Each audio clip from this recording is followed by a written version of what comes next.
श्रीमद् भागवत पुराण में कई ऐसी कहानियां हैं जो हमें बहुत कुछ सिखाती हैं।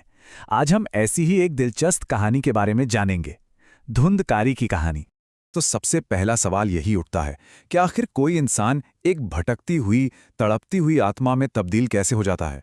ये कहानी इसी गहरे सवाल से शुरू होती है। ये सोचने पर मजबूर कर देती है कि कोई जिंदगी इतनी गलत राह पर कैसे जा सकती है कि मरने के बाद भी उसकी गूंज बाकी रह जाए। तो हमारी कहानी का मुख्य पात्र है धुंधकारी। पर धुंधकारी कोई इंसान नहीं, बल्कि एक भटकती हुई आत्मा है, एक प्रेत। देखिए, पुराणों में प्रेत उस आत्मा को कहा गया है जो अपने बुरे कर्मों की वजह से या शायद कुछ अधूरी इच्छाओं के चलते मौत के बाद भी इसी दुनिया में फंसी रह जाती है, भटकती रहती है। और धुंधकारी की कहानी ठीक यहीं से शुरू होती है। लेकिन सवाल यह है कि धुंधकारी प्रेत बना कैसे।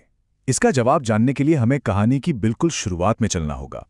एक समय की बात है, एक विद्वान ब्राह्मण थे आत्मदेव और उनकी पत्नी थी धुंधुली। वो दोनों एक संतान के लिए तरस रहे थे। ये कहानी पवित्र तुंगभद्रा नदी के किनारे की है और यहीं पर एक अकेली इच्छा से दो ऐसे रास्ते निकलते हैं जो एक दूसरे से बिल्कुल ही अलग थे। अब देखिए, यहीं से कहानी में एक बहुत बड़ा मोड़ आता है। एक ही परिवार में दो बिल्कुल अलग बेटे। एक तरफ गोकर्ण, जिनका जन्म एक तरह से पुण्य और चमत्कार का नतीजा था, वो धार्मिक थे, ज्ञानी थे।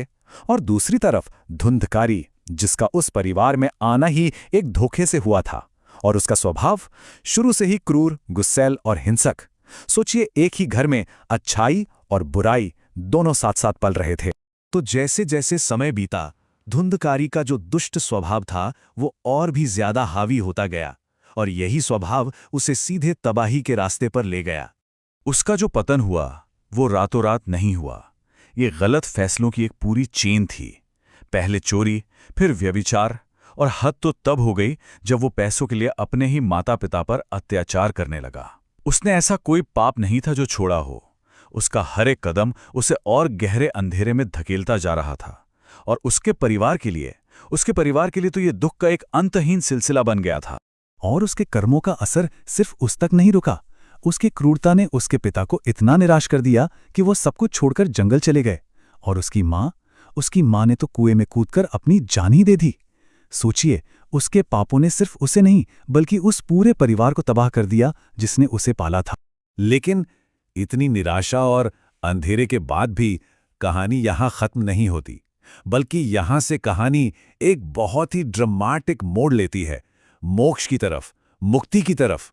और इस मोड़ का सारा श्रेय जाता है उसके भाई गोकर्ण को। गोकर्ण को जब पता चला कि उनका भाई मरने के बाद प्रेत बनकर भटक रहा है, तो उन्होंने उसकी मुक्ति का बीड़ा उठाया। उन्होंने एक बहुत ही पवित्र अनुष्ठान का आयोजन किया और ये पूरा अनुष्ठान इस एक संख्या के इर्द गिर्द था, 7। उन्होंने 7 दिनों तक लगातार श्रीमद् भागवत कथा के पाठ का आयोजन करवाया। अब यह सिर्फ कोई कहानी सुनना सुनाना नहीं है। श्रीमद् भागवत पुराण को एक बहुत ही शक्तिशाली ग्रंथ माना जाता है। ऐसा विश्वास है कि इसके जो पवित्र शब्द हैं वो बड़े से बड़े पाप और बुरे कर्मों को भी शुद्ध कर सकते हैं और भटकती हुई आत्माओं को शांति और मुक्ति दिला सकते हैं। और फिर वही हुआ जिसकी उम्मीद थी, एक चमत्कार। जैसे जैसे वो 7 दिन बीतते गए, जैसे जैसे कथा के शब्द गूंजते रहे, धुंधकारी की जो प्रेत आत्मा थी वो शुद्ध होने लगी। हर दिन के साथ उसके पापों का बोझ हल्का होता गया और 7वें दिन के अंत में वो उस प्रेत योनि से पूरी तरह मुक्त हो गया और एक दिव्य अवस्था को प्राप्त हुआ। तो धुंधकारी की ये जो पूरी यात्रा है, ये हमें सिखाती क्या है? इस कहानी का वो कौन सा गहरा संदेश है जो आज भी उतना ही मायने रखता है? देखिए, इससे कुछ बहुत ही जरूरी बातें निकल कर आती हैं। पहली तो ये कि जो दुनिया के सुख हैं, ऐशो आराम हैं, वो सब टेम्परेरी हैं। अक्सर उनका अंत दुख में ही होता है। दूसरी बात, कर्म का सिद्धांत, यानी हम जो करते हैं वही हमारी किस्मत बनता है, इस जीवन में भी और इसके बाद भी। और शायद सबसे बड़ी सीख ये है कि अच्छे काम यानी सत्कर्म और भक्ति में इतनी ताकत होती है कि वो सबसे भटकी हुई आत्मा को भी रास्ता दिखा सकती है, उसे मुक्ति दिला सकती है। तो आखिर में ये कहानी हमें एक बहुत ही गहरे सवाल के साथ छोड़ जाती है।